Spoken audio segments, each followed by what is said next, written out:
ಒಮ್ಮೆ ಸತ್ಯಪ್ರಮೋದ ತೀರ್ಥ ಶ್ರೀಪಾದಂಗಳವರಿಗೆ ಕೇಳಿದೆ. ಬಾಗಲಕೋಟೆ ಮಹಾಸಮಾರಾಧನೆ ಆಯಿತು. ಆಗ ನಾನೆಲ್ಲೋ ಇದ್ದೆ, ನನ್ನನ್ನು ಕರೆಸಿದರು. ನೋಡು ಭಕ್ತರು ಎಷ್ಟಿದ್ದಾರೆ ನೋಡು ಅಂತ ನನ್ನನ್ನು ಕರೆದು ಹೇಳಿದರು. ಸಾವಿರಾರು ಜನ ನಿಂತಿದ್ದು.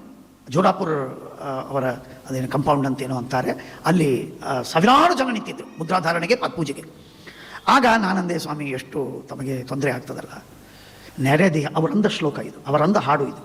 ನೆರೆದಿಹ ಬಹು ಜನರೊಳಿದ್ದರೂ ಸ್ಥಿರವಿಡು ನಿನ್ನಲ್ಲಿ ಪಾಂಡುರಂಗ. ನಾನು ಭಾಳ ಚಿಕ್ಕವನಿದ್ದೆ, ಮೈ ರೋಮಾಂಚವಾಯಿತು.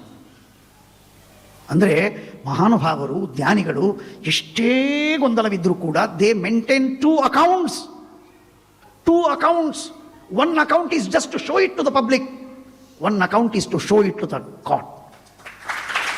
ದೇವರಿಗೆ ತೋರಿಸುವಂತಹ ಒಂದು ಕಾಗದ ಪತ್ರಗಳಿವೆಯಲ್ಲ, ಅದೆಲ್ಲ ವೈಟಲ್ಲಿ ಇರುವಂಥದ್ದು. ಜಗತ್ತಿಗೆ ತೋರಿಸುವುದಕ್ಕೆ ಹೇಗಿದ್ದೀಯಪ್ಪ, ಚೆನ್ನಾಗಿದ್ದೀಯಾ, ನಿನ್ನ ಮಗಳು ಹಡ್ದಾ, ಅದಾಯ್ತಾ, ನಿನ್ನ ಮಗ ಪಾಸಾದನ, ಅವನ ಮದುವೆ ಆಯ್ತಾ ಅಂತ ಹೇಳಿ ಮಂತ್ರಾಕ್ಷತೆ ಕೊಡೋದು.